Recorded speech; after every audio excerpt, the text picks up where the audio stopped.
यानंतर ठाण्यामधली एक बातमी समोर येते। ठाण्यामध्ये वागळे इस्टेट परिसरामध्ये एका कंपनीला आग लागलेली आहे। त्या आगीची ही दृश्य आता समोर आलेत। चिप्स बनवणारी एक कंपनी आहे। या कंपनीला भीषण आग लागले।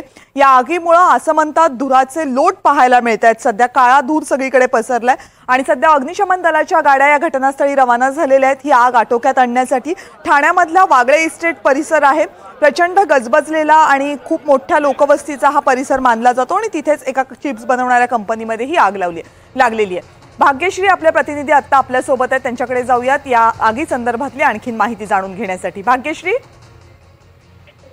नक्कीच Kavita, Vyankatesh food private limited company असं या कंपनीचं नाव आहे। साधारण 4:30 वाजता ही आग लागलेली आहे आणि इथे चिप्स बनवण्याचं काम सुरू होतं। मात्र आज आपण जर सुदैवच म्हणावं लागेल कविता खरं तर, की आज त्या कंपनीतल्या बऱ्याच कर्मचाऱ्यांना सुट्टी होती, त्याच्यामुळे कुठलाही अनर्थ आतापर्यंत झालेला म्हणजे जीवितहानी कुठलीही झालेली नाही। मात्र कंपनी पूर्णपणे बेचिराख झालेली आहे, आगीमध्ये जळून खाक झालेली आहे आणि दुपारी ही अचानक आग लागली। आता जर बघितलं तर तिथे अजूनही सिलेंडरचा स्फोट होत आहे आणि आजूबाजूचा जो परिसर आहे तो बराच गजबजलेला परिसर आहे।